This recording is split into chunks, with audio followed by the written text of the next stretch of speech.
From Vietnam to the Middle East, and in particular to Jordan, for an exclusive interview with the ruler of the Hashemite kingdom, King Hussein. As the man who occupies the hottest throne in the Middle East, Hussein is rarely out of the headlines. In his 20 years as monarch, he survived 15 assassination attempts. The latest, only last year, put him in hospital with nervous collapse. Only a few weeks later, he was back in the news with the announcement that he'd divorced his second wife, Princess Muna, and had married for a third time.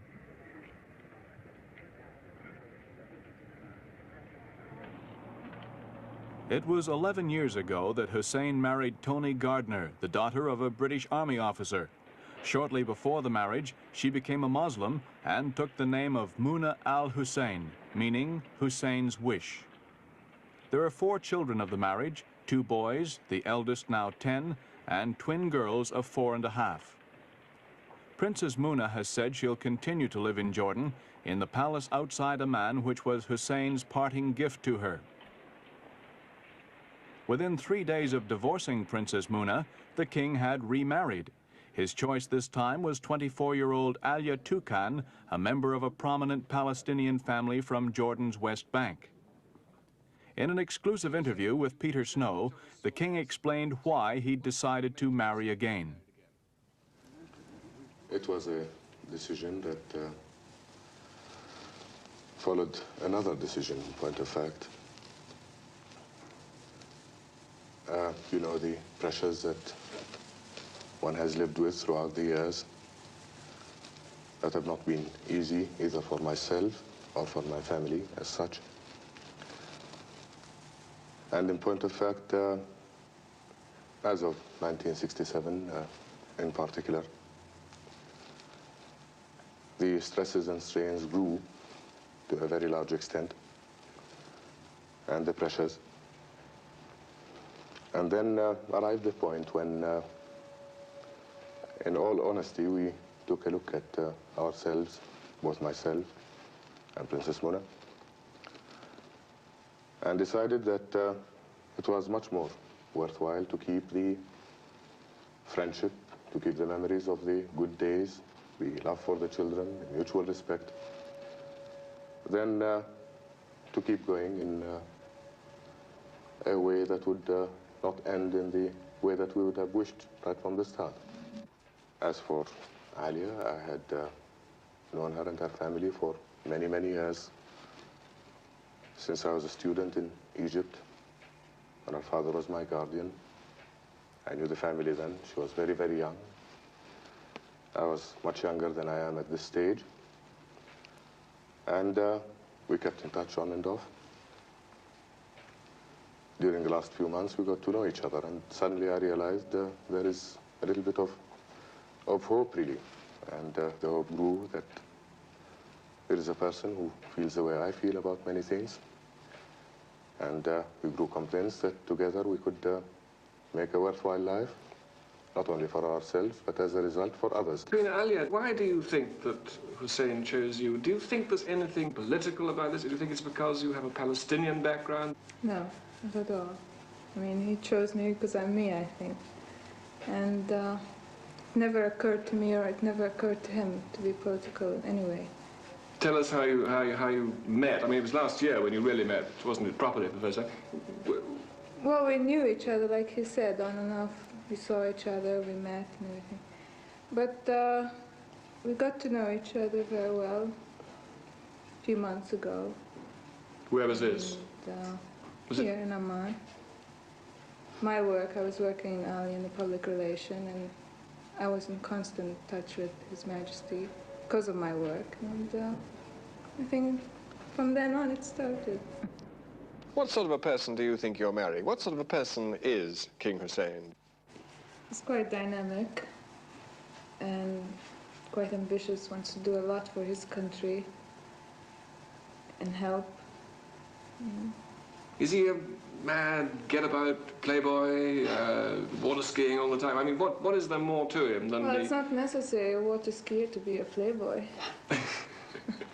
I mean, somebody could throw a statement that the president or a king is a playboy, and all the papers would catch it. And I don't think so. If King Hussein has ever worried about his playboy image, he's never let it stop him from leading a very active life, often in the company of what might be called Jordan's swinging jet set.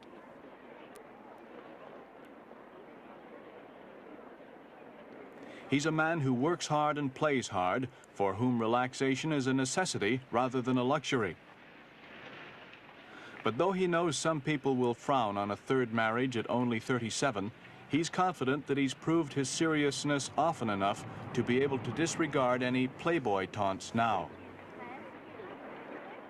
I used to say that maybe in the years that had passed, in the early years of my life. I don't think it was fully justified. I love people. I've met many people. I meet them constantly. I work with them. People in my country and elsewhere in the world are really my main link with life, and my responsibilities towards them are very, very clear. But in point of fact, in this marriage, it is, I think, the best thing that has happened as far as I'm concerned.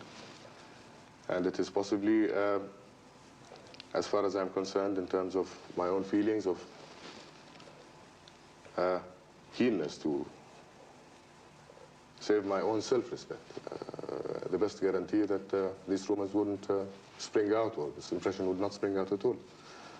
I love Alia, and we're very happy together, and this is our home, and this is our family, and this is our life, and I hope together we can help and work, really. Did you find it difficult breaking into the king's family circle? No, I didn't. I mean, as far as his family, they were all very nice. I found no opposition, all his brothers and sister and Queen Mother. I mean, I felt they were part of my family too, like my mother, my brothers, my sisters, and it was lovely. It has been said that, that you did run into some opposition, that some people thought you were not the right person. Papers. It's not true. I mean, they haven't seen it, have they? And I love them, and I feel that they love me, and they're welcome in my home as well as I'm welcome in their homes. And I found no difficulty at all, no opposition. What sort of work were you doing for Aliyah, the Jordanian airline? Well, I was at the public relation assistant manager. I worked at the airport before as supervisor in the passenger service. I think you've travelled a great deal, haven't you? Yes, I did. Where did you study? I studied all over, but I graduated from overseas school of Rome. It's an American school. And then I went to Loyola University of Chicago in Rome Center, and Hunter College in New York. You were taking on quite a task. You married somebody who has an extremely strenuous life, a very dangerous life. How do you look at this prospect? Is it an exciting one for you, or are you rather worried about it? Sometimes I'm worried, sometimes I'm excited. But each day, something new comes up. Each day is another day, and I think we just live for that. Will you still be seeing Princess Muna?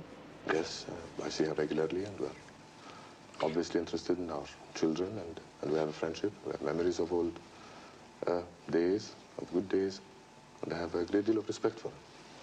What happens to her now? She has her same position in terms of her responsibilities of work here in this country, her title, her home, the responsibilities towards the children. She has traveled to the States to see the boys and see them into school, and before that to bring them out here a short while ago. And she has many responsibilities in the country as such. Nothing has altered or changed, really, and her life is her life. Looking to the future. If she wants to move from here one day to England or America, somewhere else, and take the children with her, what will be your reaction? Well, in any event, even as of some while ago, and before any of the recent developments in our lives, I had done whatever I could throughout to ensure that if anything happened to me, which could happen within my limited means, of course, that at least they would live a sheltered life, they would be able to develop, and as far as the children are concerned, grow in a normal way, and at the same time have the opportunity later on to serve their country and work for it and belong to it. And as far as she is concerned, her freedom is hers, really, in terms of the future. But obviously, as far as the children are concerned, they're not hers or mine, they're ours, and therefore there will constantly be a very, very close interest in them, which I hope we can work out to their mutual benefit. But Jordan is to be their home. That's important, is it? I think they're obviously Jordanian, but they are now all over. The boys are in the States. I don't know. The twins are at school here. I see them practically every day. They come to see us. I go see them. And the children come back for holidays, but in the future they may go for their schooling elsewhere. But they're Jordanian, obviously, and so is Muna, in point of fact. What sort of a different life would you intend to create with King Hussein? I mean, do you see yourself being very much in the background, or do you see yourself taking a more political role? Well, I'd like to be with the family too, and I'd like to take a political role and be next to His Majesty. And I like to do what he's going to do and what he wants me to do, and also be at home and with my family. I mean, I have a big task, I know, but I hope I can do it. King Hussein, do you think that your life, which has been in danger now for more than 20 years, has become less or more dangerous? It's no more or less than at any time in the past, really, but whereas one felt the strain and felt tired and felt possibly desperate as a human being, as a person, I think I derive now new strength from not only knowing Alia, but from having her alongside me in our attempts to serve our people. And my whole outlook on life is different, really, and I hope that whatever remains of it will be for the better of our people and what we believe in and what we fight for, not only for them, but for a better future for this entire area. Thank you very, very much. Congratulations. Thank you. Thank you. Thank you very much. Okay.